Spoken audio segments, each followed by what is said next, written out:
Avec 4 minutes durables, vivons éco-citoyens. Pour ce qui est des composantes du cadre logique, nous l'avons dit, nous allons vous présenter un modèle à 4 colonnes et à 4 lignes.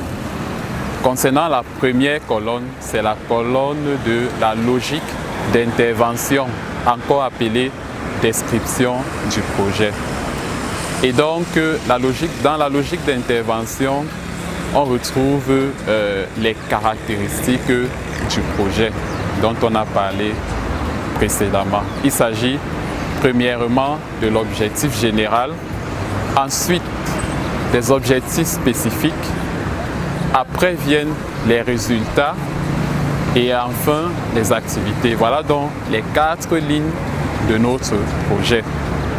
On peut subdiviser ces 4 lignes en 2 grandes parties. Premièrement, la première grande partie, c'est le niveau supérieur, constitué de l'objectif général et des objectifs spécifiques.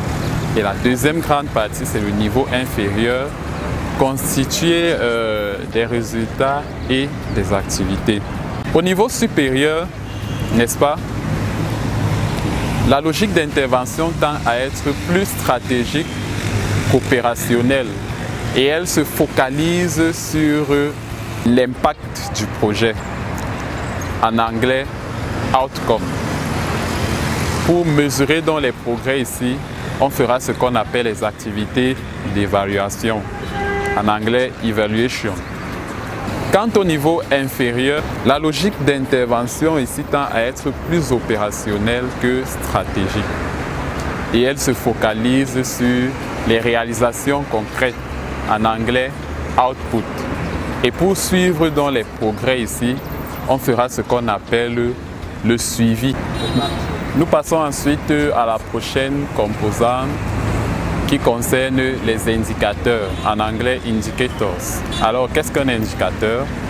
Un indicateur, c'est une mesure qui peut être utilisée pour surveiller le projet, pour refléter le changement ou encore pour évaluer la performance du projet. Les indicateurs répondent donc à la question suivante.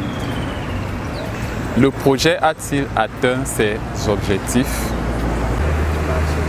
Les indicateurs fournissent donc des informations importantes, capitales, aux gestionnaires des projets pour savoir si le projet dans sa mise en œuvre a besoin de changement ou pas. Pour identifier un indicateur, on commence par se poser la question de quelle information ai-je besoin?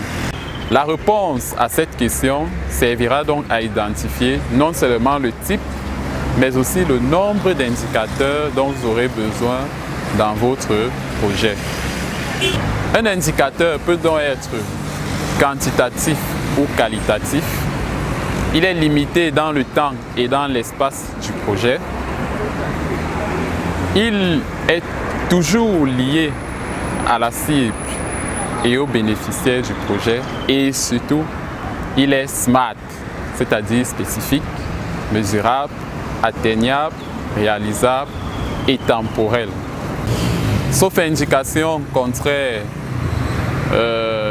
de votre organisation, association ou alors du bailleur, les indicateurs ne sont pas mentionnés en ce qui concerne l'objectif général et les activités dans le cadre logique. Avec 4 minutes durables, vivons éco-citoyens.